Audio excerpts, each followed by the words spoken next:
How to make a mixtape. Now, the making of a good compilation tape is a very subtle art, many do's and don'ts. First of all, you're using someone else's poetry to express how you feel. This is a delicate thing. You gotta kick it off with a killer, grab attention. Then you gotta take it up a notch. But you don't want to blow your wad, so then you gotta cool it off a notch. And there are a lot of rules. It's color washed, but it's very pretty. It's very pretty. Who's that for? Maybe for you. It's a gift? No. Maybe it's for you. When did you start crocheting? I've been crocheting for a little over a year. And you just find it relaxing? And it's so repetitive that it's just like you just lose your brains. You know, you like literally. It's funny because I was listening to the tracks for today, like as I was sitting here doing this, and you don't really have to focus. Like once you kind of get the hang of it, you don't really have to focus on what your hands are doing. So you can just kind of get lost in whatever you're listening to. Yeah, listen to a lot of pods this way. Listen to a lot of stand-up comedy, which is pretty enjoyable. But yeah, look at you go. Just ripping that thing out. I call it ripping rows or ripping stitches. Ripping stitches. Like I feel pretty cool about it. I mean, nothing cooler than making crochet sound tough. By ripping, I mean, when you're ripping stitches, it really I have to work in Mall of America for a bit of time here coming up pretty soon. And number one, I'm excited to go work in, a new venue. Let's say venue. I'm excited to go work in a new venue because it's fun and exciting. Nothing beats like the mundane, like the change of pace, which is kind of cool about our jobs, right? We get new environments all the time. Yeah. But more importantly than that, there's a crochet store in Mall of America, and I am fucking amped. I'm going to make friends with all the employees at the crochet store, and I'm going to sit around, and us birds are going to be squawking, just ripping stitches and chatting about things at the crochet store. Laying rows and ripping stitches. Laying rows, ripping stitches. Tell me about your holiday, Roderick. Yeah, I was going to ask you the same, but I do want to show you something I got, and then I'll ask how yours went too. Check out what riveting podcast content. Go ahead. Well, you're going to describe it. You're going to describe it to the listeners, but look at what my sweet sister, Rachel, avid pod listener, got me. Yeah, it's claimed I was a bully, but not the case. Dang, what is that? Is that a vinyl? It's a record of one of our mixtapes. Yeah, let's do the time warp. Yeah. Oh my gosh, that's amazing. Is it the tracks or is it the episode? It's the tracks. Yeah, it's the tracks. That's even better. That's fantastic. And God so damn it, Rachel. What a she was asking me, and I didn't know. Like she was really smooth about it. Like we were in normal conversation. She was asking me about one of the episodes, and then she was like, "Which one's been your favorite?" And I gave her a few, and ultimately, I think this is one I said, but like some of the mixtapes don't fit on this. I think a real vinyl record is longer than this, but this, like whatever service she used for this, you could only fit 20 minutes per side. So, the Warped Tour one made sense because a bunch of punk songs, but it's so sweet. And it's so well done. And it's like a real, really nice, cool, thick record. And I'm a vinyl junkie. Is it color vinyl or is it black vinyl? It's black. It's black vinyl, but awesome. it does have like the custom little label and stuff in it. Yeah. So there's a couple of things to dig into in this moment right now. Number one, I just realized that we're back in the guest room. We're back in the guest room. Episode. We're back in the guest room. Yep. Number two, I also see a hotel style rollaway sleeping cot. Mm-hmm. Yep. That was not for me. That's my dad's cousins are coming in like as soon as I leave. All right. So there's extra bedding here. So, yeah. And last but not least, do you plan on holding your microphone through the whole episode? My it broke. So I'm setting up for this, and my mic stand is fine, but the connector piece on on this broke. So I cannot screw my mic into my mic stand now. So I'm gonna have to. So yes, so is the move to try and hold it the whole thing? I'm gonna hold it the whole thing. I hope this is the longest episode we've ever recorded, and you just have to hold it the whole time. Such a jerk. When I'm home, I have another stand that just like is a countertop stand, and I think that'll work temporarily until I get. That's what I'm going with. I feel so cool with my mic setup. You look how hands free you are. I mean, you're over there ripping stitches while I got to hold my mic the whole time. Yeah, how was your holiday? It was very mellow, which was awesome. Good. Yeah, it was. Eve and Day were at Joni's, which was perfect. All of the best foods. It was everything you could have hoped for from a nice, relaxing Christmas. Krista also, Dr. PCF also killed it. She bought me like a series of 7 gifts, and each gift had like a little limerick associated with camping. And all of them were like, the first one was like a flint and like fire starters for like starting a campfire. Awesome. Then there was like a rumple blanket. And then there was like a day by day tear off national parks calendar. And then there was, I can't remember all 7, but they were fantastic. And then the last gift was a national parks pass. Oh, hell yeah, dude. Yeah. So How that's stoked so are you on sick. that? Like, I'm just going to like, I'm so stoked. I'm just going to hook up the camper and just go start checking out national parks. Man, sister's crushing. I know, sister's crushed it. All I got her was a dumb rain jacket. I got my sister and her husband a family photo session with this photographer I know who's really good. Oh, that's really cool. So that's a good one. I mean, I think it's something maybe parents don't think about or don't want. Like, they're spending money on diapers and formula and stuff. I was like, go get yourself some family photos. So what about? So holiday was good. Holiday was relaxing. Super mellow. Sounds like it went well. Yeah. What are your New Year's plans? Do you ever do stuff for New Year's? Nope, not at all. Don't care about New Year's at all. Couldn't possibly care less. Like, just not my shtick, you know? Like, I'm all for like a fresh beginning, a new year. I think is cool, but like, I don't get anxious in crowds, but I don't love them. It's not my favorite. Yeah. Times Square sounds like my worst nightmare. Oh, it sounds like a nightmare. I was just listening, you know, because my parents still listen to the radio. And so the radio DJ was talking about how people who line up, if you want to be toward the front at the ball drop in Times Square, you got to get there like insanely early. And those people legit wear diapers and stuff. Yeah. Because you can't Could you imagine? The There's nothing I want to see bad enough that I'm going to piss my pants. Like, nothing like ringing in the new year with some pee-pee in your pants. Like, what the hell? Who cares that much about seeing the ball drop? I don't know, man. I'm with you. What the fuck? There's nothing worth pissing my pants for. Absolutely not. Well, let me think about that. Hold on a second. Is there something worth pissing your pants for? I mean, I'm sure there are things worth, you know, if it's one of those like mental exercises, like, would you rather, you know, piss your pants or somebody, I don't know, that you love, something bad happens to him or whatever. It's like, sure. But I'm saying, like, stupid stuff. In terms of like a spectacle, is there a spectacle you're willing to piss your pants for? Maybe, actually, but here's what I mean by that, Don. All right, go ahead. I don't think there's pissing your pants. No, I don't think there's a single thing I would go into saying, yes, I'm willing to piss my pants for this. I do see myself, maybe I'm at a concert, maybe I'm at something that is just like the best experience of my life and I got to pee. And I'm like, who is good enough that it's like, I won't but I gotta try to hold it. No, I will step away eventually, but I could see myself maybe holding it a little too long. Sure. Okay, let's see. But you're still going to make it to the bathroom. Peeing. Probably. There's nothing. Oh man. There was the Eras tour was obviously all the rage this year. And like, you heard the stories about girls just wouldn't leave the stands. They just pissed their pants. It does. It sounds, it's like just the phenomenon where there's like people lose their minds and like the crowd feeds it, like Beatles mania and Taylor Swift Michael Jackson stuff. Yeah, like crowd hysteria stuff. I bet there's been a lot of accidental potty in the pants stuff around hysteria. I don't know that there's moments. like, I love Guns N' Roses. One of my favorite bands of all time. Seen them twice on the Resurgence tour live. Loved both times. I would not piss my pants for Guns N' Roses.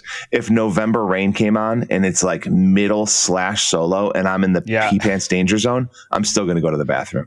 Like, say it takes 3 minutes. I don't know. I went and saw Wicked last night and I missed a good chunk of that going to the bathroom. So, how was it? I heard it's all the rage. My dad loved it. My dad's a big Wizard of Oz guy, but he's not a big like new movies guy. So I actually thought he wasn't going to like it, but he loved it. I love that. What does Dad have against new movies? Too many. He's just old. He's just flex. Older. I can see myself being like him when I'm his age too, where it's just like everything was better back in my day kind of a thing. But he's not against new movies. He just doesn't see a lot of them. And he doesn't like remakes, but this wasn't a remake, right? This is like a story extension or like a prequel. Yeah, prequel. He's a big Wizard of Oz guy. He loved it. He thought he's a musical guy and the songs are kind of well known. Obviously, it won a million Tony Awards when it was on Broadway and stuff. Sure. I will say this. I didn't know anything about it. I knew very little about it going in. Mm-hmm. I actually was surprised at how weak the story was, to be honest with you. Really? But everything else was great. Like, yeah, the performances are awesome. The acting was really great. A lot of times the acting in musicals isn't great because they just rely on the songs, and the acting was great in this. And the sets, dude. They better win something for like the visuals and the sets because they were incredible. Were they real or were they? I'm sure it's a mixture virtual? Of both. I'm sure it's a mixture of both. You know, I think some of the stuff was definitely real. It was a good time. It was long and the story was just okay. But I feel like it would have been a great story on Broadway. I think the best movies that are adapted from Broadway adjust the story for film a little bit. Yeah. So, and maybe it did. I don't know. I never saw it on Broadway, but it was fine. Yeah, my dad. I want to see it. So. I really want to see it, but I haven't seen it. I feel like we were in a bit of a movie lull for a while, and there's a couple that have recently came out that I'm like, damn, I would go see that. Well, there's your New Year's Eve plans because it's available to rent. On New Year's Eve. Oh no shit! So there you go. Damn, already? There you go. Yeah, I feel like we're hitting it. I feel like this is obviously, I think this is intentionally when movies come out, right? Christmas season, because the families are together. You go see the movies. Like Christmas Day movies are a huge deal. But like, I'm stoked to go see Nosferatu. I want to see the new A24 Baby Girl. That looks way fucked up. It does. But I'm excited to see these. It's a good movie time. I'm not sure what I'm doing for New Year's Eve. Thanks for asking, Donnie. Yeah, for sure. I think... It's funny every time. It's funny every time. Yeah, no, I actually, back to that though, I'm with you. I've rarely ever done, I've actually tried it all. I've tried the whole big, like go big, reserve a place somewhere. I've tried like the nice restaurant that does the like New Year's Eve bash. I've tried friends parties and stuff. And I don't know. Like, I think a friend having a party is the best one because it's just people, hanging out, honestly. Yeah. But I've spent many a New Year just at home watching, whatever. I'll be honest, I don't stay up past 10:30. Like I'm not dying to stay up till midnight. Well, the beauty of the internet now is you could watch a ball drop in Europe somewhere 5 hours early and then go to bed. Don't care. Like I'm not like a New Year's cynic. I want to make sure, like, I'm not a New Year's cynic. I'm proud. I'm happy for everybody that enjoys celebrating the New Year. It ain't for me. Like, it's just another. And people probably feel this way about every holiday. It's just not. Then it means absolutely nothing to me. It's but an arbitrary date on the map, totally, or a date on the calendar. I mean, are you a New Year's resolution guy? No, never have been. I mean, if that works for people, I don't know if it really does, but if that works for people, then I'm happy for it. Like, if you need that kick in the ass to get something done, then good for you. I'm more of I set a goal for myself at any point, and either I stick to it or I don't. Kind of, I don't know. I'm not a New Year's resolution kind of a guy. The second Friday into January is called Quitter's Friday, because that's the most common day that most New Year's resolutions fail. Is the second Friday. Second Friday. So second Friday of not even 2 weeks in. Less than 2 weeks. Well, no, I guess 2 full weeks. Yeah, I think it's 2 full weeks. So like, I think it's January 17th, but it's called Quitter's Friday. And it's a pretty common thing where like, fuck it, I'm going to go and drink today, or I'm going to go and do this. Like, if whatever.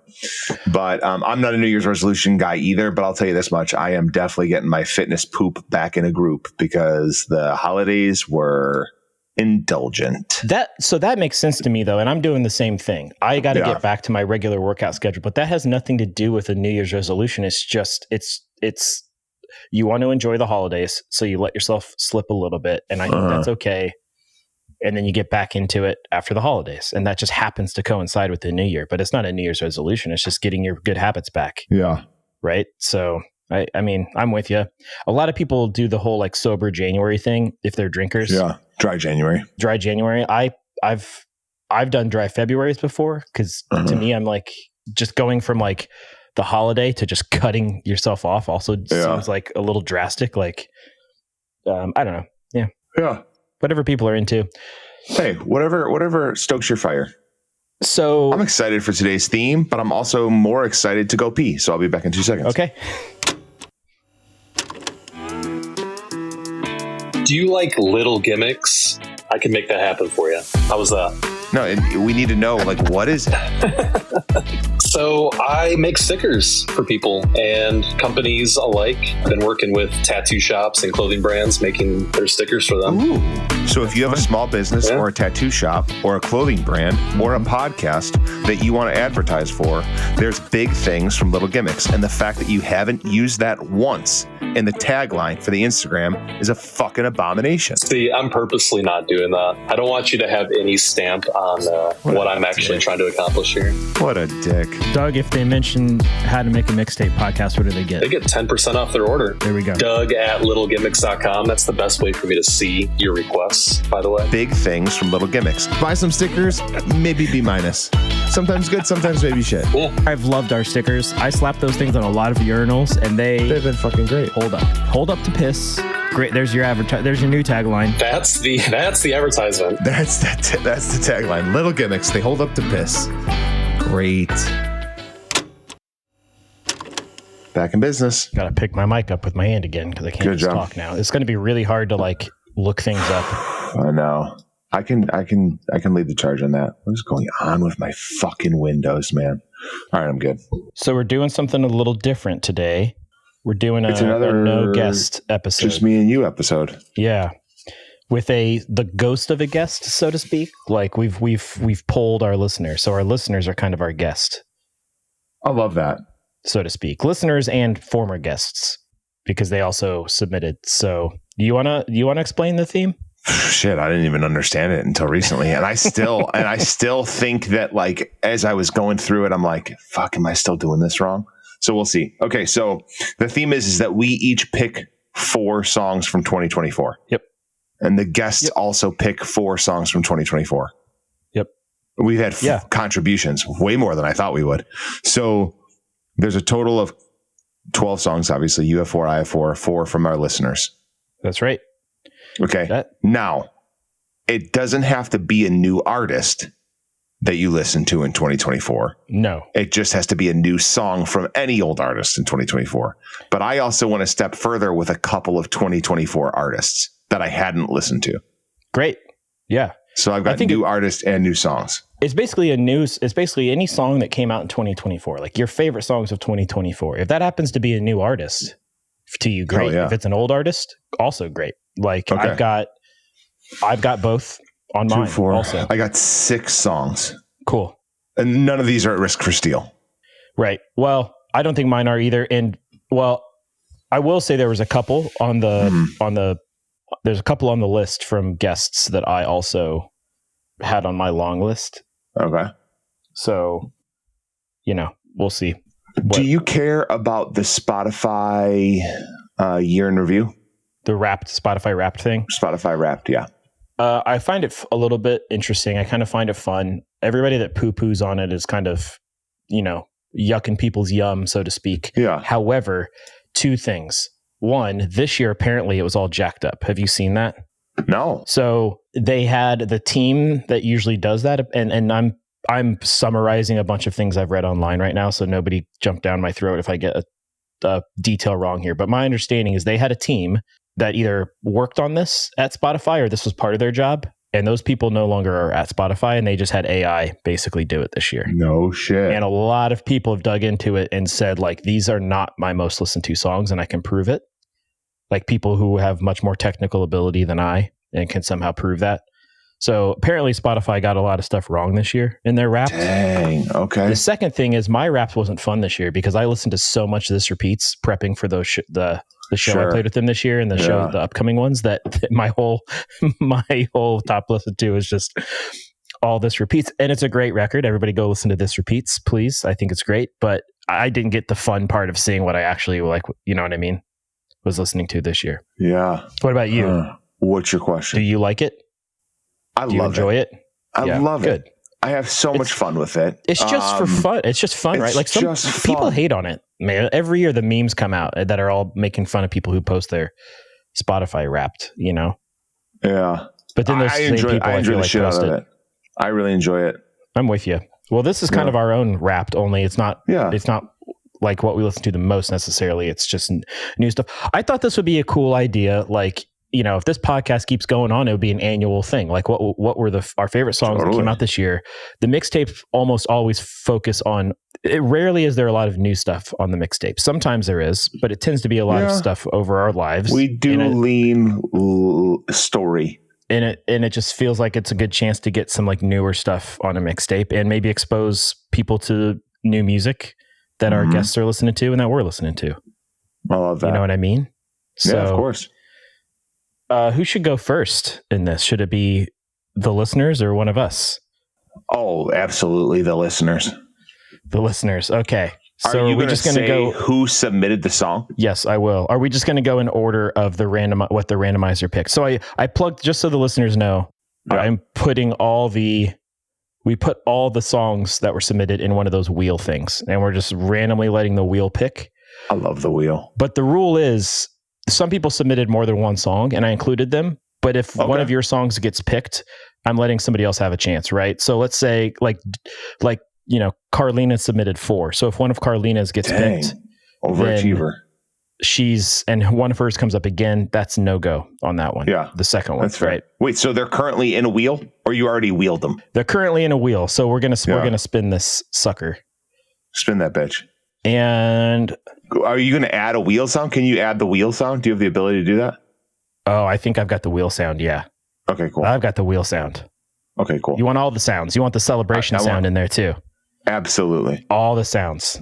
Yeah. All right. And then if a song goes twice, I want the losing horn from Price is Right. Doom, doom, doom, doom. Okay. Boom, boom, boom. All right. So the first song of the New Year's mixtape is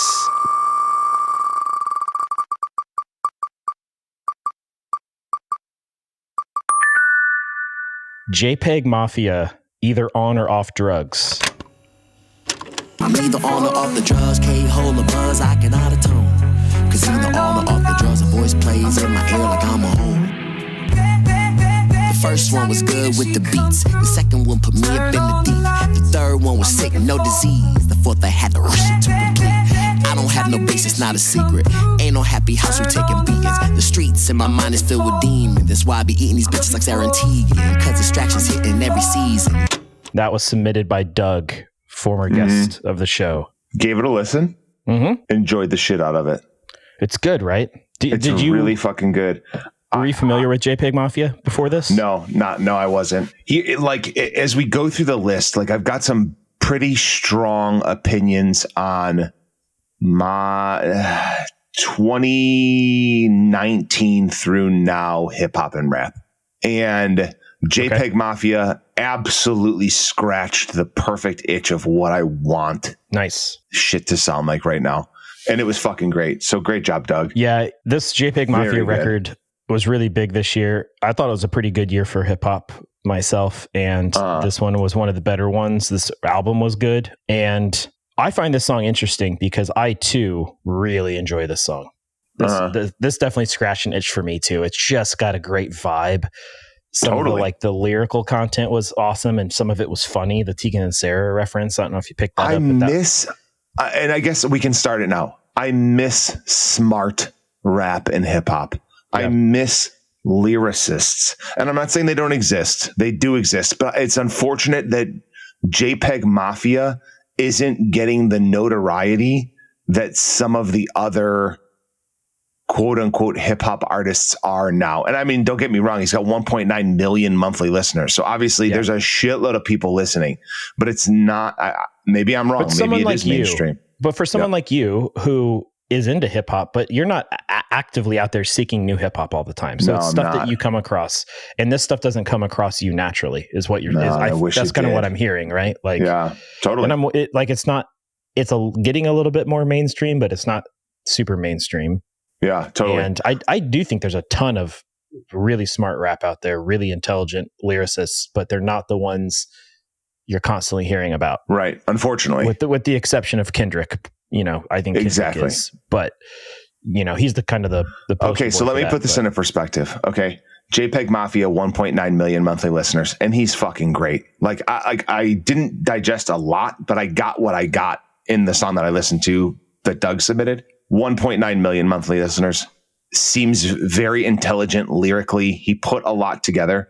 Lil Peep, 20 million monthly listeners. Wow. Like, what the fuck, man? Like I'm going to stand on my soapbox for a minute and say, what the fuck is happening? Why is this what is happening? God damn it. I don't.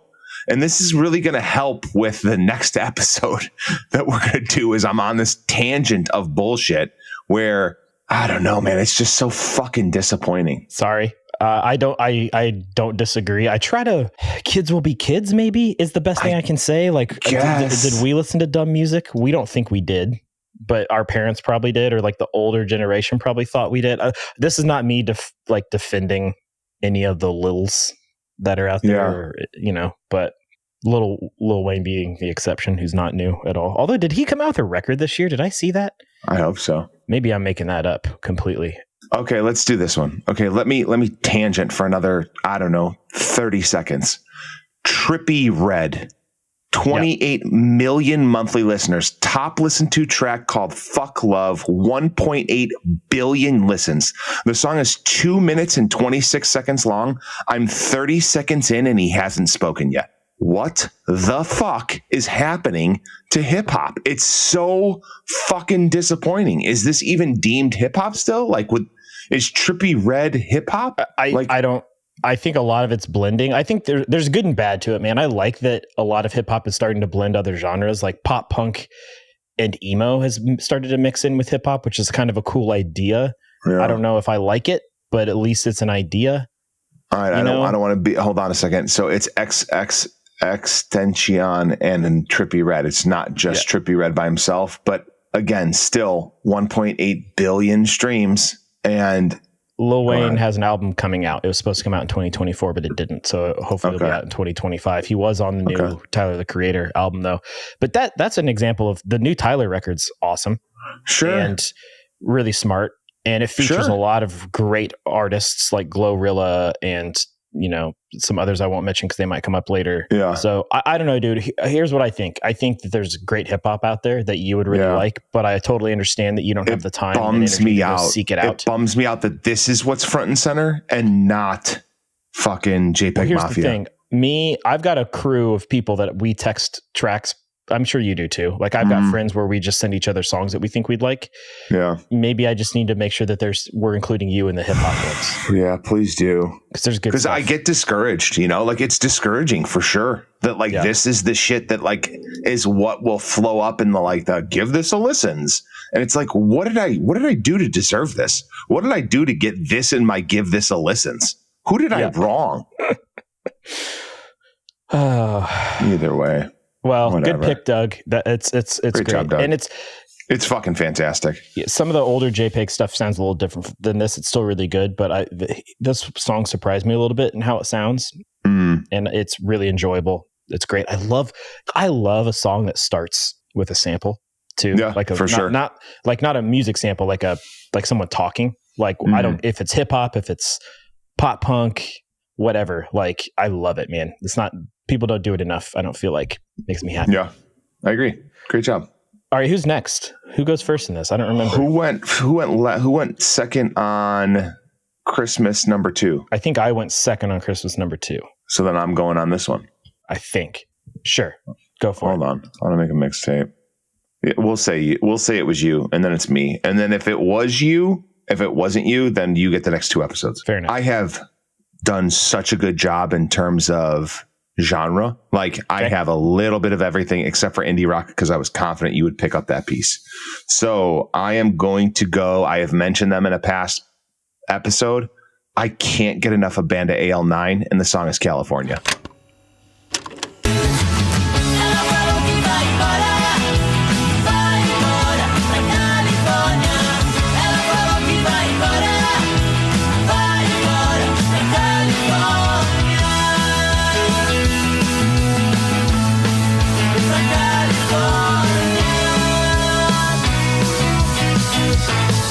And they are so much fun, dude. They are so much fun. Their social media presence is fantastic. They harmonize so good. And everything I want to be listening to on a Sunday morning when I clean the house.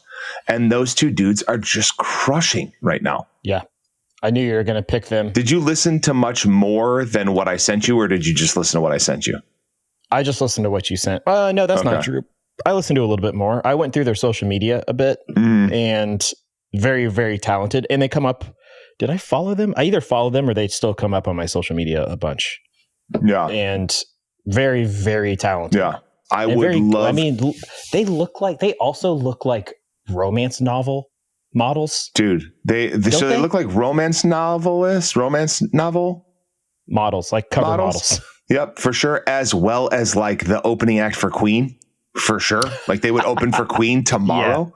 Like I would love to read you their about them on Spotify, but I can't read Spanish, so I can't. Fair enough. But I mean, I know they're Brazilian. I know that they fucking harmonize. They're young. They're like 23 and 25. I don't know. I can't tell you what their influences are. I can't tell you, like, I don't know enough about the band, but I can't get enough of them. Well, I'll tell you what, I think it's Portuguese. And then also, oh, okay, cool. Their biggest song on Spotify, the one I've listened to the most, the Chama de Amor or Chama de Amor. She Calls Me Love. It's straight up the Beatles. Portuguese Beatles, but like Portuguese early Beatles. Yeah. But cleaner because it's more modern. Yeah. And it's fabulous. They're the Fab too. Like it's this delightful. There's actually a thing happening right now with that like 60s early Beatles doo-wop rock and roll sound is kind of coming back. There's a really big Japanese group that sounds like that too. Okay. That I see on social media a bunch, and it's just such a nostalgic sound, you know, and that it kind of just puts me in a good mood when I hear that stuff. I'm also a big Beatles fan, so I'm not going to hate on that, but I like that these guys also take themselves seriously, but also don't, you know what I mean? Like their promo photos are goofy. Yeah. And they're crushing, you know, their album cover, I can't feels a little bit tongue in cheek, but also kind of like, I think they love how they look in that, but it's also like they know it's over the top. You know what I mean? How could you not love how you look in that photo? I mean, I love how they look in that photo. Yeah. But dude, like the 2023 album cover, like I don't know what they're doing, but I love it. Like their hands next to their face. And then the 2019 EP, which I'm not going to, the ISO AL9. Yep. It's like a cross between an old Beatles or maybe like the Turtles cover, but a little bit Kiss too, because they've got their faces painted. They're crushing, dude. It's so much fun. And then the collaboration with Steve Aoki, like, I mean, they're crushing, and it's great. It's fun. I wish I knew more about it. I don't. I've enjoyed listening to a ton of it. It was great warm weather music. If we put this on a Seasons podcast, this would be Seasons mixtape. It would be summer all day long. Yeah. And it's so good. So a great switch from JPEG Mafia right to Banda AL9. There you go. Yeah. What do you got for me, Roderick? All right. I actually don't have any indie rock on my list, believe it or not, Donnie. However, I do have two things that blend kind of lean indie rock, even though the bands aren't really indie. We'll see. But my first pick, I've got to go a song off my favorite album of the year, straight up, which is Mannequin Pussy, I Got Heaven. Absolutely banger album. And I think I'm just going to go with the title track. I really had a hard time picking a favorite track off that this year, but I'm just going to go with I Got Heaven.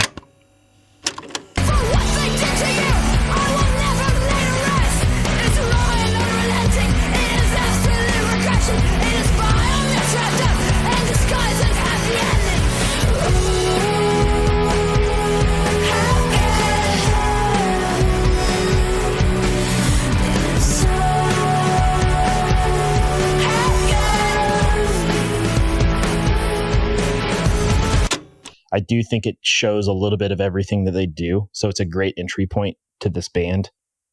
And have you listened to them at all?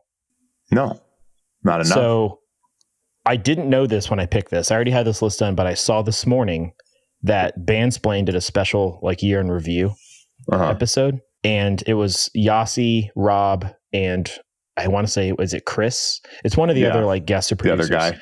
And the other guy and Yossi both had this album as their top album of the year. So I highly recommend you listen to it. It's a little bit, so I think their roots are a little more like hardcore, and you still get a little bit of like hardcore, but this song is more like Mazzy Star, or this album is like Mazzy Star meets Hole with punk and hardcore, and also some slow dive, like shoegazy stuff in it. Yeah. It's just a great mix of everything I love. And it's been a great couple years for women in rock and roll. And women fronted bands, all women bands. I think that this band is 3 women and a dude, and gender doesn't matter in like, you know what I'm saying? Like it does and doesn't. Like representation matters.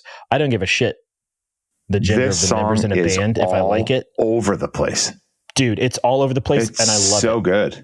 And but what I love about them is she channels this like all her feminine qualities through her vocals, and then just will turn a corner and go grunt and like more masculine style. Like I love everything about this. There's a couple songs on this that are straight up hardcore.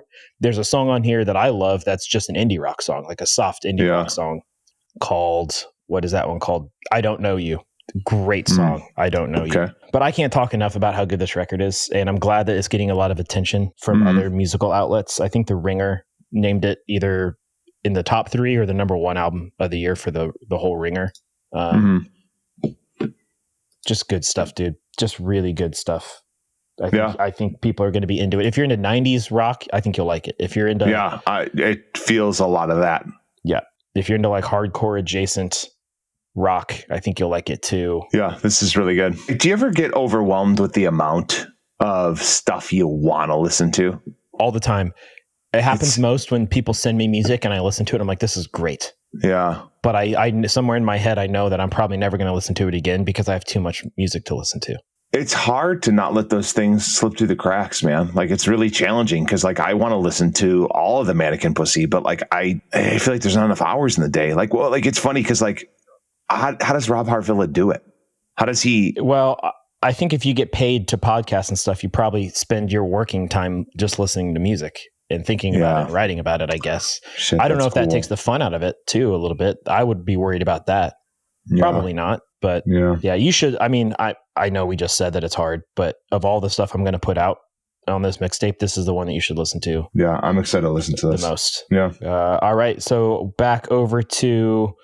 I'll also give a shout out to listener Jack, who submitted a Mannequin Pussy song, and I responded back. Oh yeah, Jack. Not to bother to submit another one because I gave her a little hint, look under the hood because I was like, I'm gonna pick one, so you should pick something else.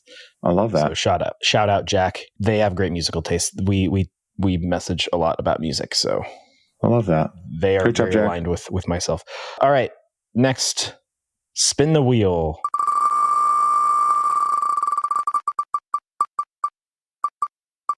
All right. So the second song is going to be It Wasn't Meant to Be by Fantagram.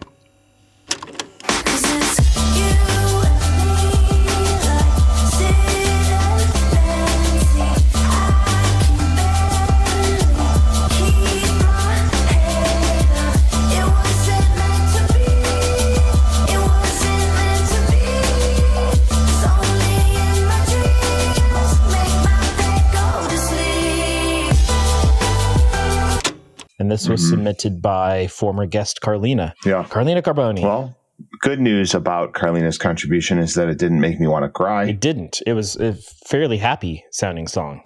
Yeah. Yeah. And I love that the title is still devastating. It is. Do you have a relationship with Fantagram? A little bit. And as I was listening to this, I was thinking about the fact that, like, if the metric came out now, this is what it would sound like. I totally agree. Yeah, this sounds like modern day metric. It's very good. But, like, yeah, it just was so reminiscent of the metric. And I enjoyed the shit out of it. Just, this would be on a modern day snowboard video soundtrack. 100%. Absolutely would be. Is it When I'm Small? Was their, like, huge song? I think. Well, it's their third most played on Spotify. Yeah. But I think that's the one I remember. Oh yeah. This is the one I'm thinking of, When I'm Small. That song's gotta be in a snowboard video. Got to be. Oh yeah, totally. This is really good though. I didn't know they put out a new album, although it makes sense because I did see them pop up on a few like music pages I follow. Like new release shit. Well, yeah, or like there's a couple like man on the street style social media things I follow that are just fun that always feature these like new artists, like street interview things. And Fantagram was on there recently, and I didn't even think about it, but that's probably because they had a new record out this year. Yeah, I'm just like, oh, it's Fantagram. Look at that. Yeah, but they worked. Worked with. I have to find it on here. They either produced or collaborated with Andre 3000. Oh, for his flute album? No, this was older. Not for the flute stuff. Was it Andre or was it Big Boy? It was Big Boy. Oh, I'm so dumb. They did an album with him. With Big Boy? That's what it was. Yeah, they did an album with Big Boy, and it's called Lines. Big Grams. Track. It's called Big Grams is the group name. It's Fantagram and Big Boy, and it's called Big Grams. Yeah. You're blowing my fucking mind right it's now. An EP from 2015, dude. It's almost 10 years old at this point. Oh my God, I can't wait to listen to this. I heard them tell the story of it, and they're like, they had whatever they had put out before that. I think it was an EP. And there's a song with Skrillex, and there's a song with Run the Jewels on this EP. Dude, and legit Big Boy just reached out to him and was like, you guys want to do something? Dude, this is so funny. And this isn't a full circle moment, but okay. So I was reading as I was doing research for the episode, I was like digging around, just top new releases of 24, top new artists of 24, whatever. And somehow stumbled on a ranking of the top ranked rappers of all time. Okay. And it was like the top 40 rappers of all time. And Cardi B was like in the 30s and Big Boy wasn't on the list. And I was like, how does he feel? Does he feel snubbed, or is he like, dude, I don't even fucking want to be on that list? And like, number one was like Tupac and like Biggie. Like it was like, whatever, what you would expect from the top. But like I wish I would have kept the list because there were some rappers on the list where I'm like, this person couldn't fucking clean Big Boy's toilet. And like Killer Mike wasn't on the list. And it's like, but Cardi B was in the 30s. I wonder if it's a bit of a double-edged sword. Why am I so angsty today, Rod? Why am I so? I don't know. You are. It's a new year. You know what? I'm going to try and come from above the line. I wonder if it's one of these things where like, it's kind of a double-edged sword. Like, does Big Boy get as big as he was if it wasn't for Andre? Like if those two were solo and they weren't Outkast, would either of them have blown up first and foremost? And then once they do blow up. Do you think that like people almost unintentionally or maybe intentionally hold it against Big Boy that he probably wasn't the better rapper of the two, which doesn't mean he's not one of the all-time greats, but Andre's probably a better technical rapper. Was Andre on the list? I don't recall. I think that the lift in Outkast between Big Boy and Andre was pretty damn even. I think it was an even lift. I agree. I agree with the lift. I think Andre was that Andre rapper was way more eccentric and flashy and fun to look at. And that's what, and like, Big Boy had the wordplay though, like, Boy had Hey Ya is going to be a little bit more commercially digestible than Speaker Box. Sure. Like if we're going to go to when they started to divide, right? Speaker Box and The Love Below, like the double disc where they each kind of did their own thing, but they're still coming across as Outkast. If you listen to what was another one of Andre's singles off of the double disc? I can't remember. Roses. Okay, so Roses. And then I Like the Way You Move. Mm-hmm. Like, I just think that very different. Andre is a bit more eccentric, and that's why. And I could be totally wrong. Please comment on the episode. Please click like and subscribe and comment on the episode and tell me I'm a big dumb idiot. I think Big Boy's fantastic, though. I mean, his solo stuff is really good too. His collaborations are great. He owns Owls. He does own Owls. We've talked about that. He's pretty eccentric too. I think Big Boy's fantastic, and I don't know why he's not more acclaimed. But neither here nor there. But good pick, Carlina. I think I'm happy that. Yeah, I can't wait to go listen to Big Grams. I cannot wait to go listen to this. Yeah, good stuff. So, is it me? Makes it your pick. Yeah, me. Okay, I am going Bridge City Centers, Break the Chain.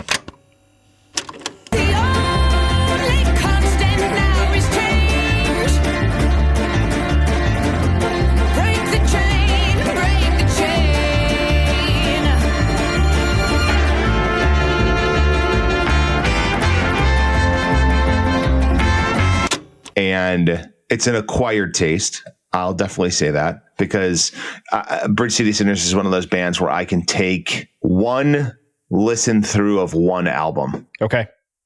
You know, like I'm going to listen to it once and then I'm going to put it down for a while, because I think the girl's name is Libby. That's about as much Libby as I can handle in terms of Bridge City Sinners. And again, I do really like her voice, but I can do an album of it and then I'm good for a minute. But they're super talented, like really good musicians.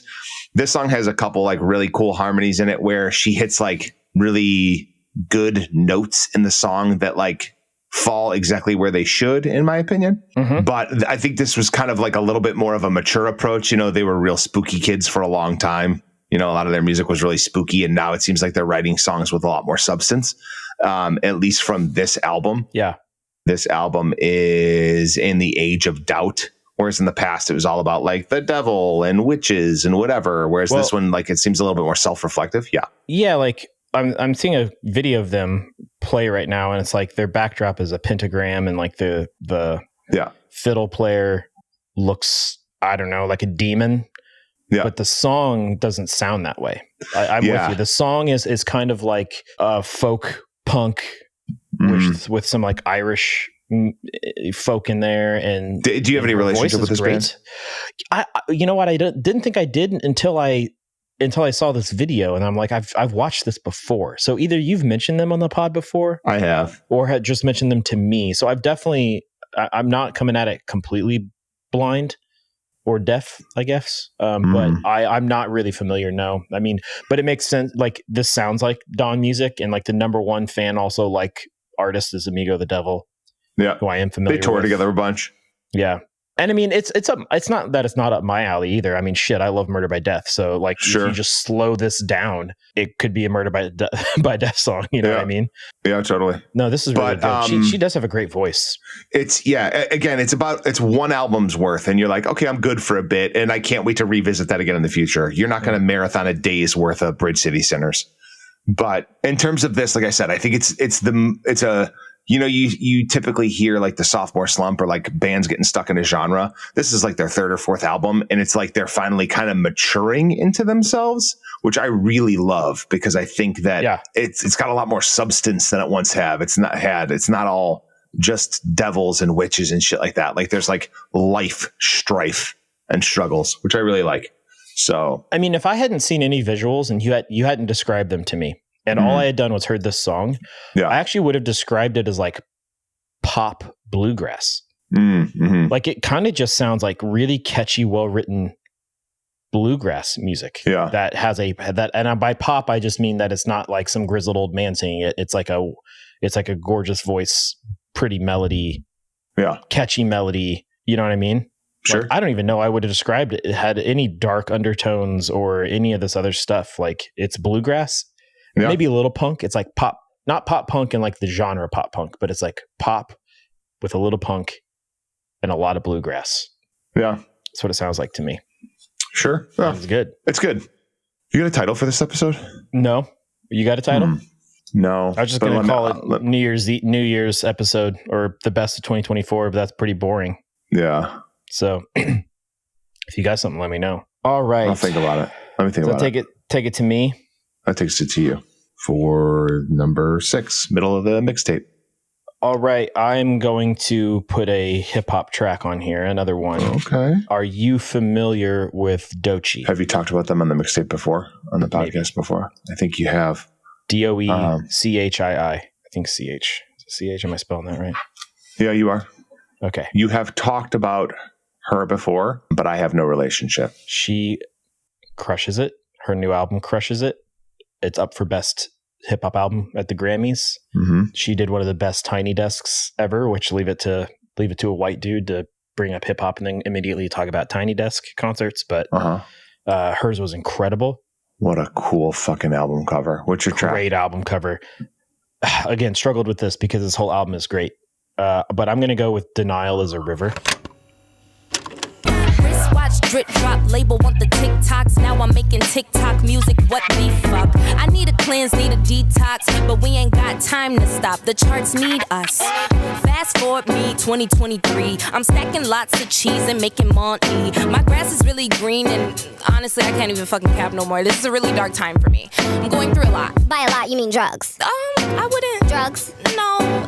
Okay. It's a mix of like a sketch and a song, but it's fantastic. The Tiny Desk version of this crushes it. I think this song does a really good job of displaying both her rapping ability, but also her storytelling ability and a little bit of her sense of humor too. Okay. And her versatility. And it's just a really fun listen. And I don't know that I listen to it any more than any other songs on this record. I would just put this whole album on this year and listen. Nissan Altima was the main single off this, but this song is great. Absolutely great. It's a lot of fun. Yeah. And if people like this song, they've got to check out the Tiny Desk version, because like seeing the skit portion happen live between two people was awesome. Yeah, I'm excited to check that out. She is just really talented. The song after this on the record gives me big time Missy Elliott vibes, but then Nissan Altima gives me like, I don't know, like aggressive, almost like LA gangster rap sound. Even though, I mean, she's from Florida, thus the alligator. Yeah. Really talented. She's not a new artist, but she's probably up for best new artist, because you know how the Grammys likes to do that thing with artists that have been around for a while. But she did kind of just break the mainstream this year with this record, and it's good stuff. I'll also shout out Doug, and maybe it'll come up on the wheel again, but it's too late now because I took it. But he put this song on his submissions. So shout out to him. But I don't know what else to say. I'm not knowledgeable enough about her and her career to speak too much about it. You know, I know she's put out quite a bit more music. I know she's guested. She's got a ton of shit out. I know she's guested on a lot of stuff. She's on the new Tyler the Creator album too. Okay. I think she was on I'm pretty sure she was on the last Childish Gambino release that came out this year too. Okay. But I could be wrong about that. But yeah, she started putting out stuff in 2016. She calls herself the Swamp Princess sometimes in some of her songs, which I love. Like that's one of her, cool also known as. Yeah, it's rad. Yeah. All right. I'm excited to spend some time with Doechii. Yeah, it's a good one. Jesus, 15 million monthly listeners. Well deserved. Coming from above the line. Way to go, Doechii. Proud of you. I think I might be wrong about the Childish Gambino thing. I don't remember. I'd have to look it up. Great either way. Yep. All right. Over to the guest. Spinning again. And it's a Doug pick again. So he already got one on. So, but I'll call it out, but it's not going on the mixtape. So Coming Back by James Blake featuring SZA, which I do know this song. It's a good song. James Blake with SZA is a good combo. But spinning again here. Spinning it again. I feel like Doug just sent you like 40 songs, so he was bound to. He only sent 4. We've talked about 3 of them now. So. Oh, no shit. Yeah. All right. We've got Good Luck Babe by Chapel Roan. I don't want to call it off, but you don't want to call it love. You only want to be the one that I call baby. Concussion, big boys and boys. Shoot another shot to stop the feeling. You could say it's just the way you are. Make a new excuse, not a stupid reason to look where you are. Submitted by Jack. Wait. Good submission, this Jack. is the Jack we talked about, but now Jack got something on the mixtape. Yep, this is the Jack I mentioned, and now Jack's got something on the mixtape. Oh yeah, Jack! Congratulations. They submitted a couple of the big women in pop music stuff that came out this year. They also submitted a Charlie XCX song. But man, what a year for pop music. Yeah, right? I think I'm excited that. It's crazy because if do you listen to the Daily at all? Yep. They just had their year in music. They had their year in TV and movies, and then they had their year in music. Both episodes are fantastic. If you got an hour, listen to both of them. They're 30 minutes long. The year in music one is fantastic because it is about pop girl 2024, right? They talk a lot about it, right? And we can't deny that female pop artists took over 2024. Yep. And it was the fucking 60 Songs episode where they were talking about the anti-Britney era. Oh, the Avril Lavigne episode. The Avril Lavigne episode where they were talking about the anti-Britney era. And it's like, I hope that there isn't an us versus them mentality in pop girl music now, because I think that Chappell Roan can run because Lady Gaga crawled and walked. Yeah, I think you could say that about any of them this year, though. What I like about this year is that you had 4, and maybe there's more, and maybe I'm missing some, but you had at least 4 massive pop hit albums come out this year by 4 women who were making very different kinds of pop. And I don't remember there being that much pop diversity in 1 year before. Like, let's face it, back in like the Britney era, Britney and Christina and Jessica Simpson were all different, but they were all making the same kind of pop music generally. And then you had the anti-pop stuff. So you had Pink and Avril and that kind of stuff. And they all stand on their own. I'm not trying to say they're derivative or anything. They all stand on their own, but you could almost bucket it. And I don't think you can bucket Charlie XCX and Sabrina Carpenter and Chappell Roan and Taylor Swift into the same types of pop. I think that's all very different stuff to me. I think they're all traveling in the same direction, but they're all sitting in different cars.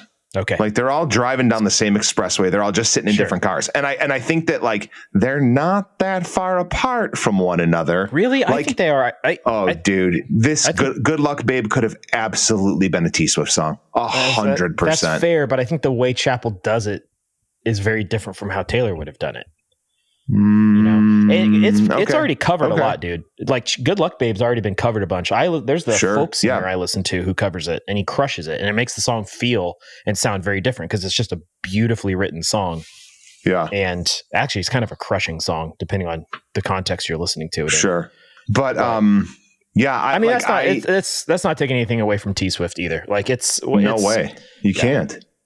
Yeah. You know, but I'm because you know what, another thing is like, I feel like there's not a ton of controversy surrounding any of them. No, there's like not.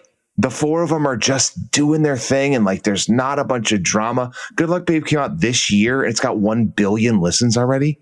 It's crazy. Like, it's just fucking awesome. You know, I'm excited for it to happen. And like, you could throw Olivia Rodrigo in the bunch as well, even though she didn't release anything this year. That's the only reason she wouldn't be in the conversations, because I mean her tour was one of the biggest tours of the year, like the second biggest grossing tour of the year, I think, behind Taylor Swift. So yeah, but again, here's a perfect fucking example. The top 5 Olivia Rodrigo songs, every single one of them has over 1 billion listens, and Driver's License has 2.3 billion listens. Where it's like, hell yeah, man, good for you. Like, this is fucking awesome that there is good quality. I think it's good fucking music too. Good quality female driven music that is digestible for everyone, that young girls are having to hold on to. And it's fucking awesome. You know, like, yep. I'm stoked. I think it's a great time of music for hugely popular female artists. And I love it. A couple more quick things on pop. One, I also like that all of them aren't just like first on the scene. Like, they've all been doing this for a while and just really hit their peak this year. Like, I think Chappell's maybe the most new, but she's been making music for a little bit too. It just like really hit this year. Sabrina's been around, obviously, doing her. She was a Disney star. Thing. Yeah, she's a Disney star. Charlie's been putting out. In fact, controversial opinion here, and this is not to take anything away, but I've had been listening to Charlie XCX for a while. That's my kind of pop music. I actually thought this was one of her weaker records. Yeah, like, not to be negative. That's pretty common. That's what, like, I mean, that's what a lot of people have said.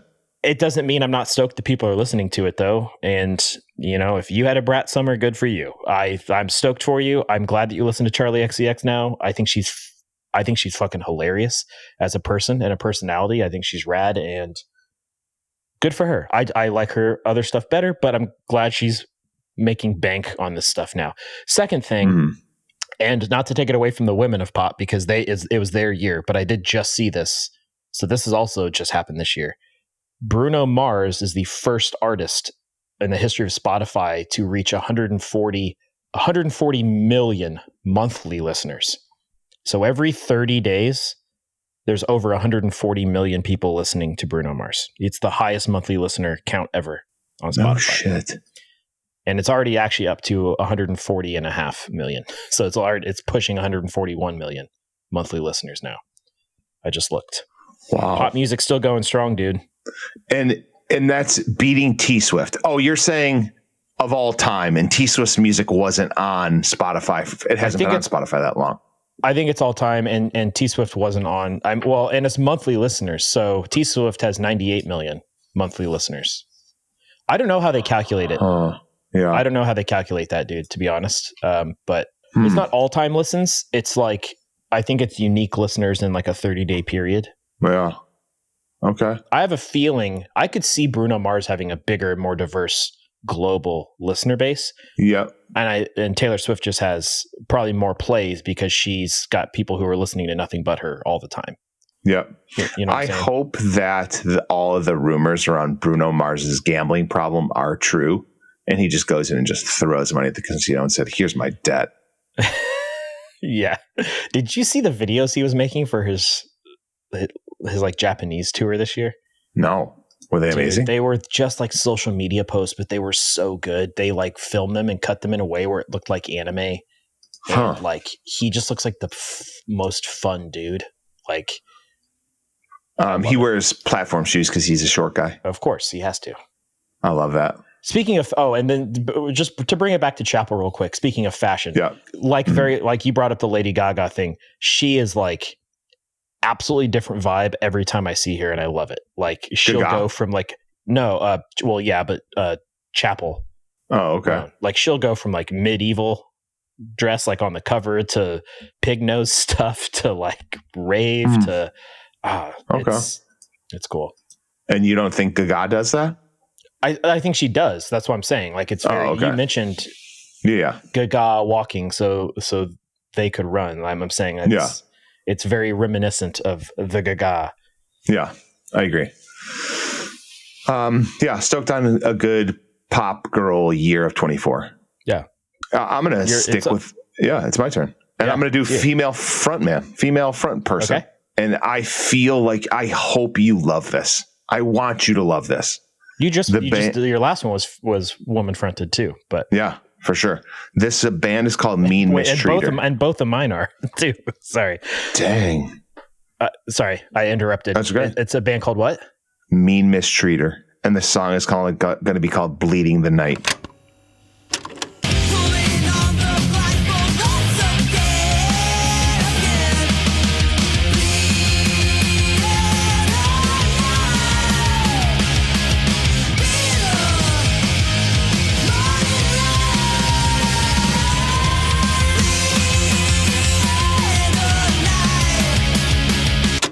Bleeding the Night.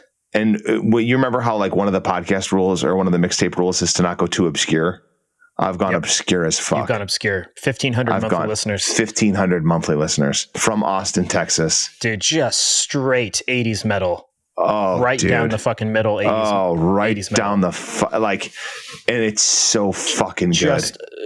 It sounds like it was recorded in a garage. It sounds like there was limited production value. It feels like I want to be in this band so bad. This is what you should have, limited production value if you're going to make this. Like when 80s metal got bloated is when it got too overproduced. Like these are people who listen to nothing but Motorhead, Iron Maiden, and Def Leppard. Yeah. I hope you love it. I hope you get to like the vocals and stuff and you can hear the chick just wail. And this is their second album. It's their only album, but there is, like it's a newer up and coming artist that hopefully will gain some notoriety, let's get that one out right. Yep. But yeah, great Mean Mistreater, great album cover. They're fucking rad. When I was doing research, I stumbled on this band and I was like, yep, no brainer. And then I've been listening to it ever since. It's really good, man. It's just straight down the middle. Yeah. Like early 80s. It's more like early 80s. One of their photos on Spotify is them sitting outside of a van. And I was like, you have to listen to this in a van. You can't listen to this in a car. Good band name too, man. Mean Mistreater. It's got a good logo there. Yeah. You know, the imagery matters in this kind of music. You got to totally. And they crushed it. Yeah, they did it right. I did not expect there to be an Iron Maiden sounding Current band on this mixtape. Yep. I love the unexpected. Mm-hmm. It's great. I want to see who their similar artists are. You think I'm going to have heard of any of them? No, I don't think you will There's have. a band on here called Aardvark. I bet you they're fucking awesome. What a band name. I bet you they're Aardvark. You think fucking that's just awesome. so at the record store? They're the very first I would hope record so. in the like double A. I just clicked on the first Aardvark song. Did you look at that album cover? Dude, yeah. It came out this year too. Tough Love. With the total what's that movie, dude? Over the Top. Over the Top. It's a Oh, total well, no, over the top. the arms locked up together is from Predator. Oh, okay. But Over the Top is the arm wrestling movie. It makes me think of Over the Top though. Is Just this so you know, is this a woman singing Aardvark too? No, it's a guy. Okay. Did you look up his name? The singer of Aardvark?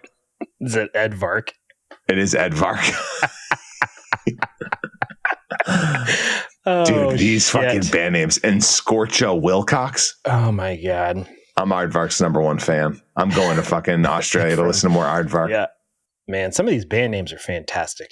Iron Yeah. Curtain, that's a great 80s metal sounding band name. Man, Aardvark's fucking awesome. Yeah, I've never heard of any of these bands. Thank but- you, Mean Mistreater, for bringing us to Aardvark. for bringing us Aardvark. Yeah.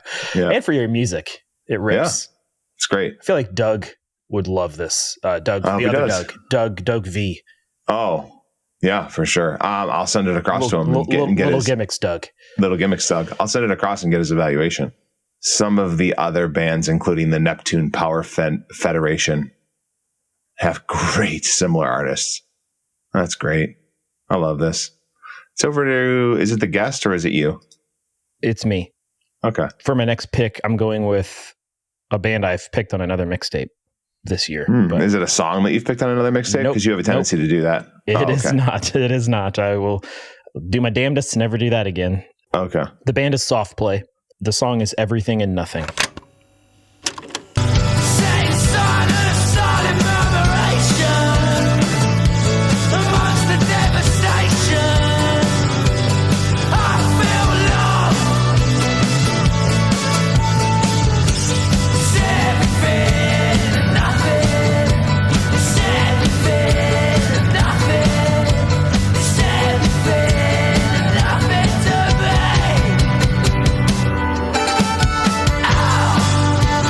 This is my indie rock song, even though they're a punk band, but this is like their soft song on their album. And it's just an absolutely gut-wrenchingly beautiful song. And this band broke up for a little while. Yeah. Because this is Act Violently band. This is the band that you ruined the airport. Yes. mixtape 100%. with.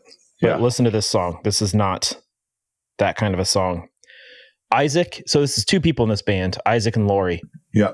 Isaac lost his best friend a couple years ago, Mhm. passed away, and then Lori's wife passed away in the same year. Jesus Christ, man. And the band Happy- basically broke up after that. Happy and New whatever. Year, everybody. And he wrote this song. I know it's very sad, but this song is beautiful.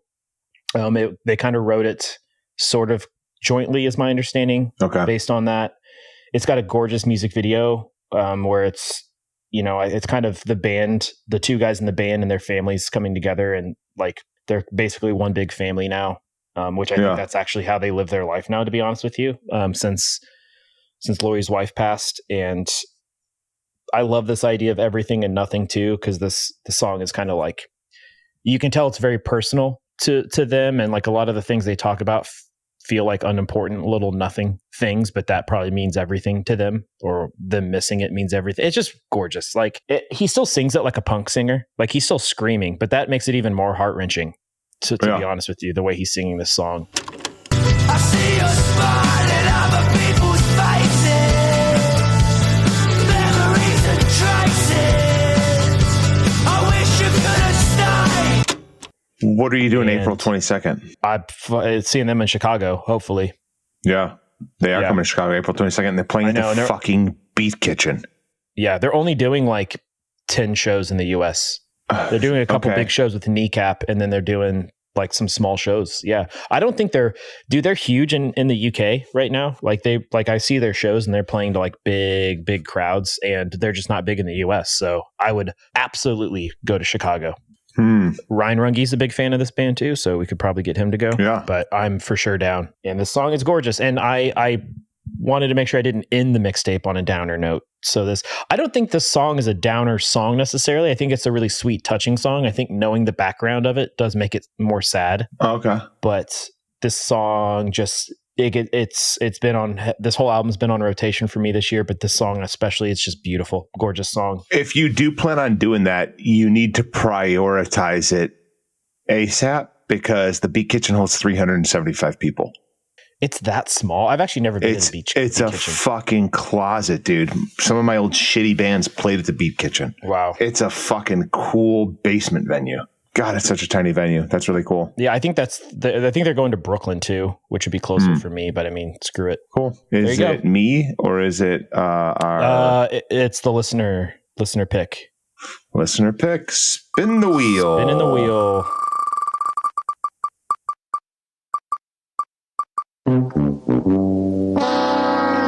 All right. So unfortunately, we have another one that's a repeat donor. Is that the word? Let's say donor. I love that some of our listeners / guests have submitted so many things, keeping us afloat. Yeah. Well, we think we only had 3 people submit multiple songs, but they just keep coming up. So maybe this random wheel thing isn't so random. Yeah. It's Carlina submitted "Sort Yourself Out" by Neck Deep, but I'm sorry, Carlina, you already submitted Fantagram. So this Neck Deep song will not be on the mixtape, but there's an honorable mention. Let's spin it again here.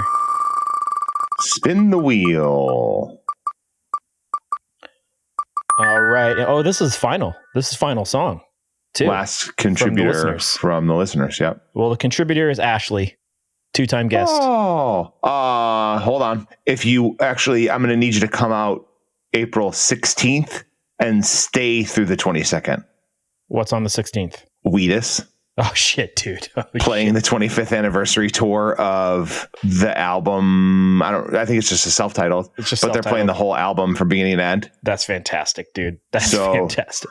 Yep. Come out for Wheatus and stick around for soft play. Sounds good. By the way, Wheatus's label, I assume it's the label, not them, copyright struck our karaoke episode on YouTube.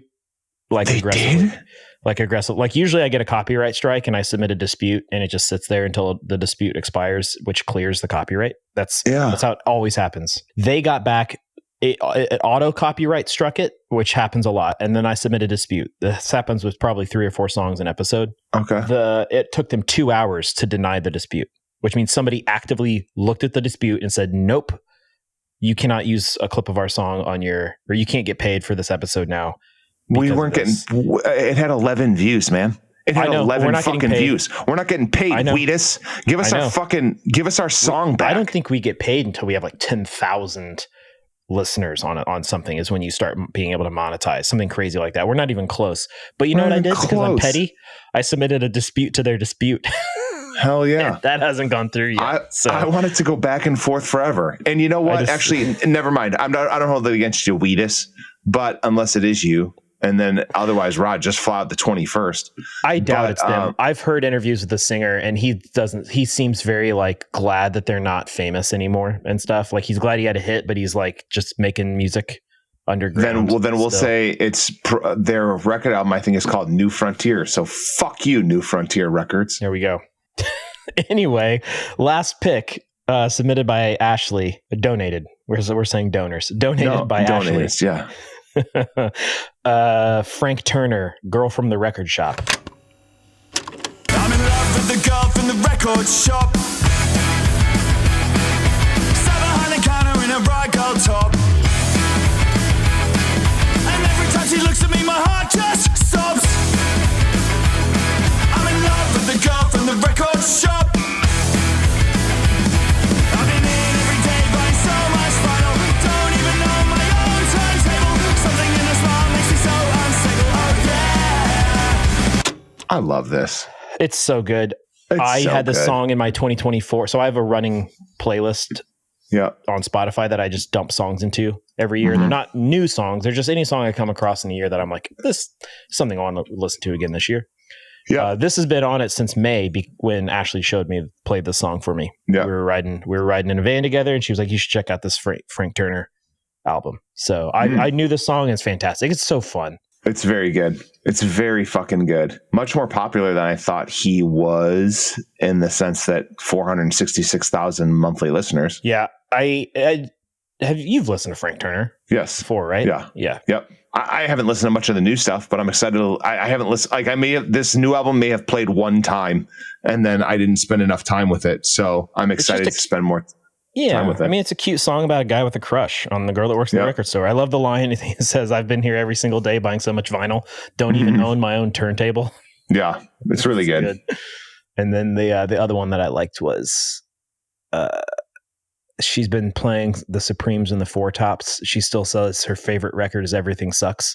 Little Descendants shout out there. Made me happy. Yeah, it's really good. It's a perfect song for the mixtape. It's good. It's doing a good job of like rounding everything out, and also it's a great fucking song and a good fucking artist. So yeah, it gives me Elvis Costello vibes a little bit. This one, like, it's not as folky as some of the other like Frank Turner stuff that I'm used to hearing. But I feel like this one's got a little. It's like a mix of like folky and like new wave or something almost. Not new wave, but like Elvis Costello a little bit. Yeah, in this, it's really good. Did you ever listen to Million Dead? The hardcore. I didn't. Now that I'm looking at this, I have not listened to Million Dead. Have you? Back, but very different. It's like a British hardcore band, man. It's very not what he does now. Yeah. I just clicked on Million Dead and this is fucking fantastic. Yeah, it's great. It's really good. Okay.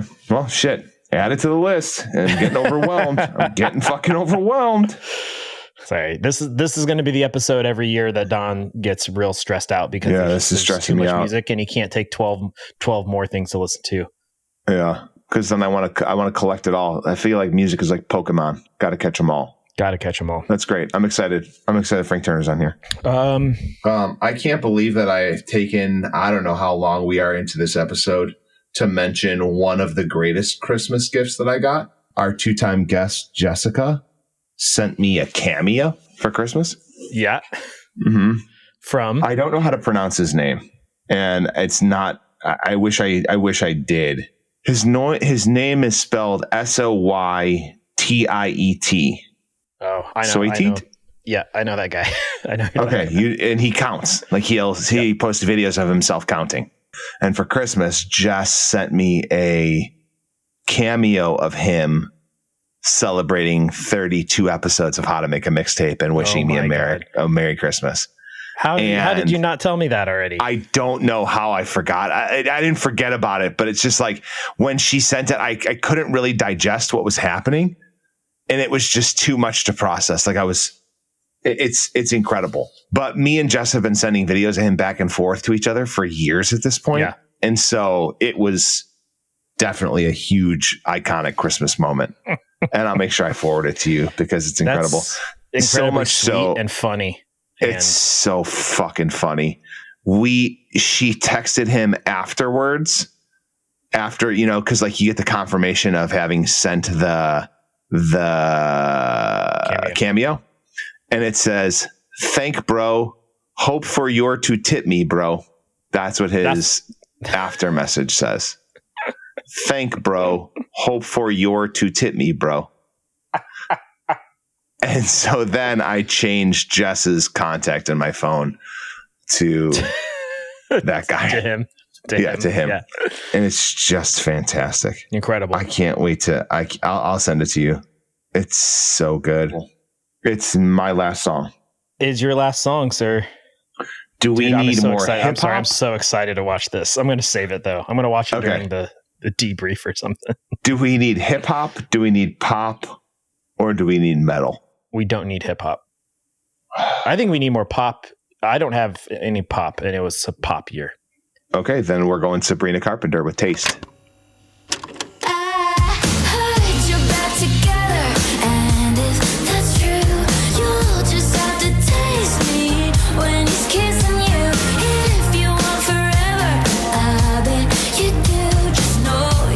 Taste me.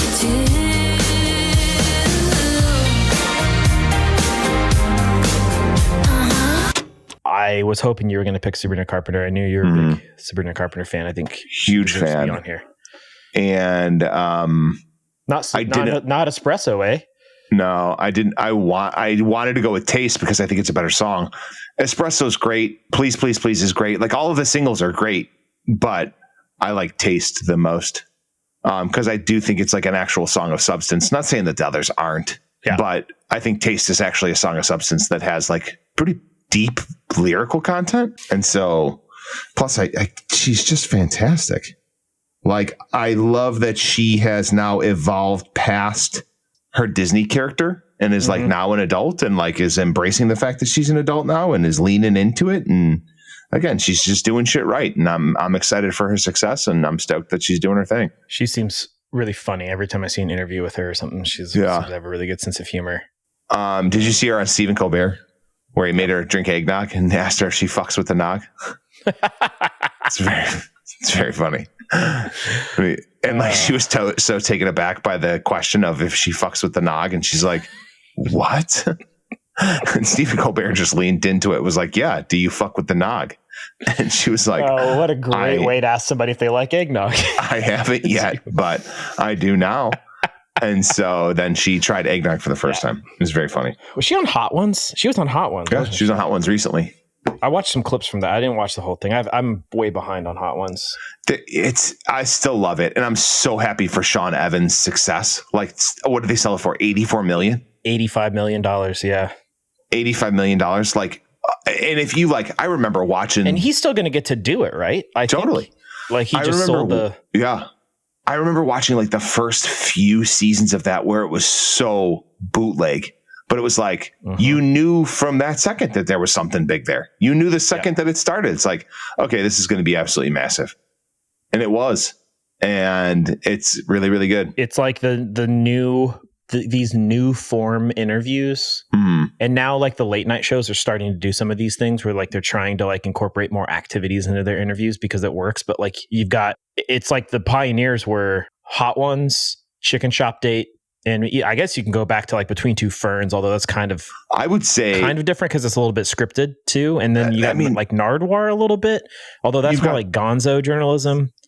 Comedians, I'm sorry. Carpool Karaoke was probably one of the pretty first. Good. Yeah. And then, I mean, even like Comedians in Cars is kind of like a little bit like that. You know, that's it's huge. Disarming to do an activity while you're interviewing. Do you ever watch Chicken Shop Date? No, but are we leaning back into Buckethead? No, she's okay. It's like a Hot One. It's this British journalist who has a guest on, and they go on a date to a chicken shop. They eat fried chicken and okay. But she acts like she's actually on a date with all of her guests, and like that's the thing. And it's funny. And she was on Hot Ones. They did a collab. Sean was on Chicken Shop Date and she was on Hot Ones. I recognize her. Yeah, for sure. I do recognize her. Okay, cool. Yeah, I'm excited to check that out. The Sabrina Carpenter Chapel Roan Christmas performance, fantastic, of Last Christmas. I don't know if you watched it. Justin talked about it, but if you didn't, you should watch it because it's the best version of Last Christmas now. It's just not on Spotify or anything. It should be. It's fantastic. Yeah.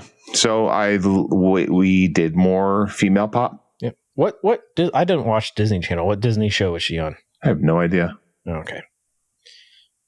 You just know she was Disney. They were talking about it in that sum up of music from the Daily. Is this the first episode we've had an artist on back-to-back mixtapes? What are you talking about? Sabrina Carpenter was on for Christmas with the Grinch song? Yeah. It's got to be. It's got to be, right? The only other one might be The Cure, because The Cure has been picked like 6 or 7 times. Yeah. The Cure's been on a bunch. Yeah, maybe.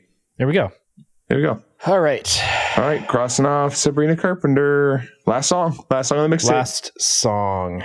I'm going with just a party song. Okay. For the new year. Absolute party rock anthem by LMFAO. Yep. The artist is Joey Valance and Bray, and the song is Pack a Punch. Talk to me nice or get KO. You a small fry, you look like Toad. I spit fire, I'm more like Bowser. I got you scared, don't piss your trousers. Hoodie up with the strings in a bow. Whip so low, keep the underglow. Speakers thump thumping, beats bump bumping. Talk to my fist if you wanna think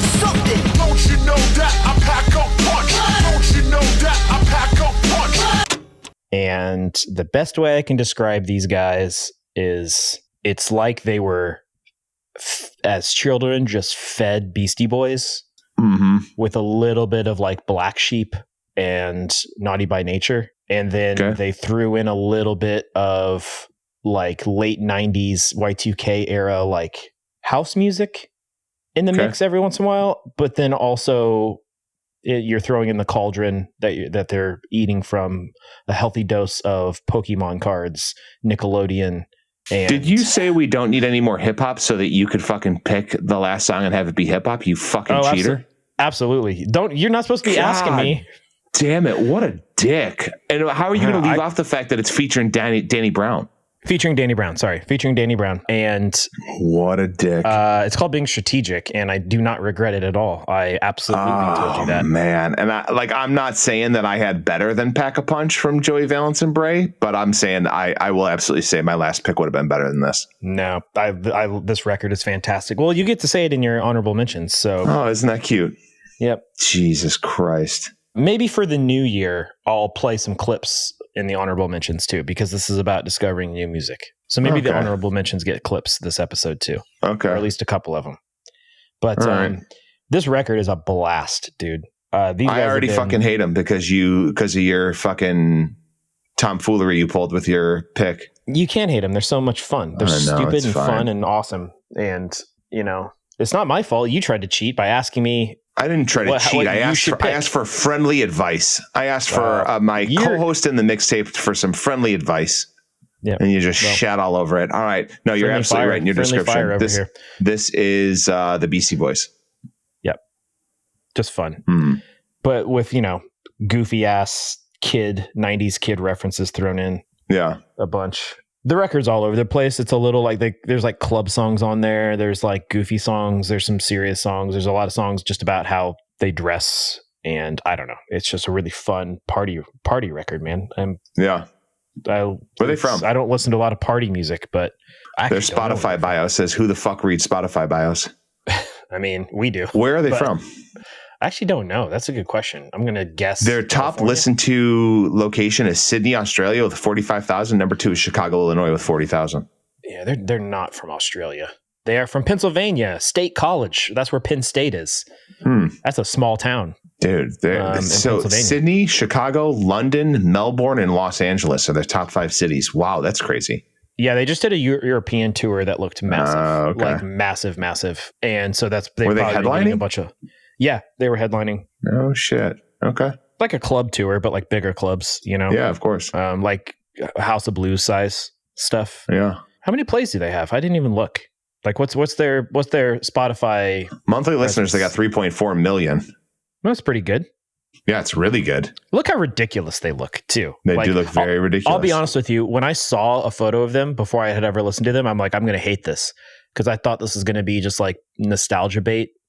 Junk, and it is nostalgic music. It totally but is. It's really well done, and they're very talented. You know what I mean? So, like, I think they just lean into being goofy motherfuckers, and they're like, "Yeah, I'm gonna look like a cross between a new metal kid, a Chemical Brother, and the dude from Sum 41, all wrapped into one. Like, that's what I'm gonna look like. Sure. Yeah, for sure. But yeah, man, it's fun. Yeah, they're crushing it. I'm stoked for what they're doing. Like, way to find your niche. I guess everybody needs a gimmick. They got their gimmick, but it's exactly what you described. Like a little unfortunate that their gimmick is what you called it. You described it as some kind of bait, nostalgia bait. It's a bummer that that's how that falls because it is really good. Yeah, I have mixed feelings about some of that. So like that's a bigger question. Like I do think there's not enough totally original music anymore, but at some point, how can there be? At some point, everything starts to sound like a reference to something else. So I just don't care anymore. And I just listen to stuff that makes me happy, Okay. And this makes me happy. And even if it does sound like the Beastie Boys mixed with Naughty by Nature, I don't care. Like, bring it on. So yeah, they're killing it. Good for them. So that's the mixtape. I guess why don't you do some honorable mentions because you think your hip hop song was better? Yeah, for sure. Because Freddie Gibbs' new album that came out in 24 is 10,000 times better than Joey Valence and Bray for sure. This song is going to be 30 Girlfriends. Yeah, tool on me. How you let a nigga make a move on me? I don't let a bitch break a rule, cut her off. When I try to be cool, she was cool on me. Yeah. Off of, I think it's called, it has the word once in it, and it's spelled You Only with a Die one. Once. You Only Die Once. Yeah, for sure. Do you listen to Freddie Gibbs? Pride of Gary? Yep. Pride of Gary. Pride of Gary. Alfredo is fucking so incredible. And I think, and now this isn't his first full length since then, but this feels more Alfredo-y than what he put out between Soul Sold Separately. This feels better than that. Okay. Because Alfredo was so good. So I'll be honest, I did not know Freddie put out a record this year. Yeah. This is not. I'm going to assume it just came out. Okay. I don't have a date, but yeah, it's really, really good. October 31st came out on Halloween. Okay. So fairly new. Yeah. This was not on my radar. I had no idea. Cool ass album cover. Good ass album. Pride of Gary.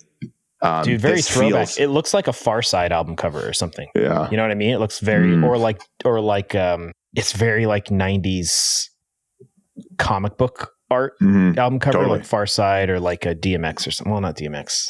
Yeah. Who else had album covers like this? Looks Korn. very, did you say Korn? Yeah, it kind of does look like a Korn album cover. It looks like a Korn album cover. But Freddie Gibbs was who I would have picked if you had told me to go hip hop instead of pop. And then if you told me to go metal instead of pop, I would have gone with Chat Pile. You listen to Chat Pile at all? Wait. I feel Chat Pile. I feel like you would love Chat Pile. I'm aware of Chat Pile. I'm not actually sure I've ever listened to them before. New album came out this year. It is on everybody's top metal albums of 2024. And it's what song? I would have picked Shame. And the parents' arms, the kids were falling apart. Broken tiny bodies, holding tiny still hearts. It's crazy because it's kind of genre defining. Like, I don't know what I would describe Chat Pile as. Like, it kind of goes everywhere. And then, so listen to Chat Pile. And then my last on the nose mixtape contribution would have been the best beef we ever could have asked for in 2024. And it would have been Not Like Us by Kendrick. Say Drake, I hear you like I'm young. You better not ever go to Cell Block 1. To any bitch that talk to him and they in love, just make sure you hide your little sister from him. Yeah. Because fantastic. That fucking fight was so goddamn entertaining for 2 months, where it was like the day after these songs were coming out. It was. And I'm stoked it never got violent, unless it did, and I don't know. And then excuse my ignorance, but like they were so fucking mean to each other. Yeah, and it was like one of the biggest just things or stories of the year. Like, not even just music. Like, it was one of the biggest stories of the year. It was kind of weird to not have Kendrick on here because of that beef, but and also the record he dropped and his album, which is awesome. I think I might just be suffering from and this is such a weird thing to say because he's never put out anything that wasn't fantastic, but it's almost like I almost need a Kendrick break because he puts out a record every other year that's always great. And I kind of have taken a bit of a Kendrick break, and I've been like when I listen to hip hop, I've been listening to a lot of other stuff, and doesn't mean I don't like him. I mean, I listened to the new record; it was fantastic. Yeah, so that's the direction I would have gone. Those are my honorable mentions. What are yours? I'm going to talk about a couple, and then I'm just going to throw a few out because I think people should listen because I had quite a few on here. Okay, the ones I want to briefly talk about: Debbie Dawson, the song "Happy World." I tell myself that it's a happy world. Found my own little place I can hide. Okay. High Viz. Do you listen to High Viz at all? So the song is Guided Tour. We gave you streets and names. I'll be your fools in the door. It's what you wanted and more. It's kind of they're kind of like a punky, hardcore-y indie. I don't know how to describe them, man. They're High Viz. Yeah, they put out a new record this year that's great. Any of the songs work, but I think Guided Tour is probably my favorite. And then Gouge Away, Stuck in a Dream.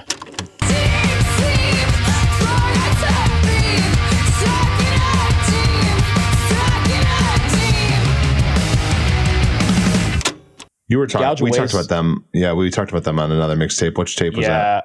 It was one of the, I don't remember. It was an early one, but you just asked me what I've been listening to, and I brought them up.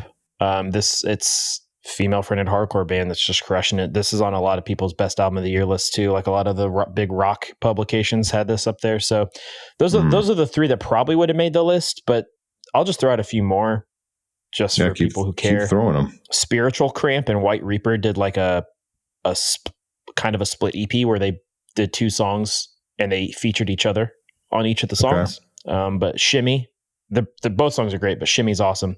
I like The Way You Kiss Me by Artemis. Massive TikTok song, but I don't care because it's a bop and it's fantastic. I think an old version of this song came out previously, but the single version of it came out this year and kind of blew up TikTok, but it's a good song. And then this band called Millie, Milly.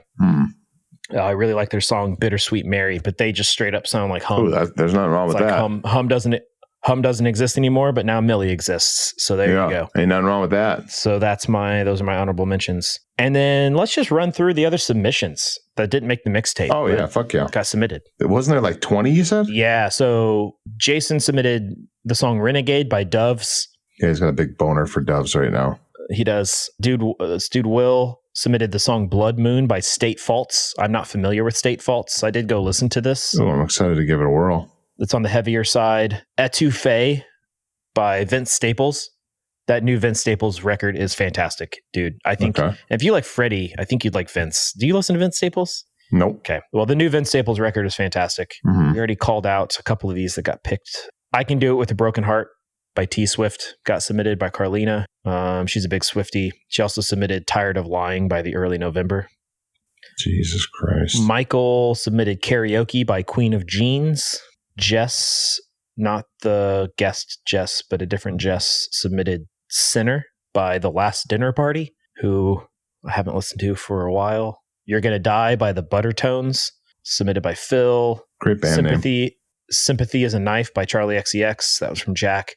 Jack also submitted Squabble Up by Kendrick Lamar and Bug by Fontaine's DC, who had a huge year. So there you go. Man, there's a lot of new music to sift through. It's overwhelming. But it's kind of fun to do that. So I'm overwhelmed. Well, we're into 2025 now, Don. So that's awesome. Do you want to fire through this list? Happy New Year. Happy New Year. Shit. Let me go through the list. Let's go through the list. Okay, so JPEG Mafia, Either On or Off the Drugs. Banda AL9, California. Mannequin Pussy, I Got Heaven. Phanogram, It Wasn't Meant to Be. Bridge City Sinners, Break the Chain. Dochi, Denial is a River. Chapel Roan, Good Luck Babe. Mean Mistreater, Bleeding the Night. Soft Play, Everything and Nothing. Frank Turner, Girl from the Record Shop. Sabrina Carpenter, Taste. And Joey Valance and the Bray, Pack a Punch. Here we go.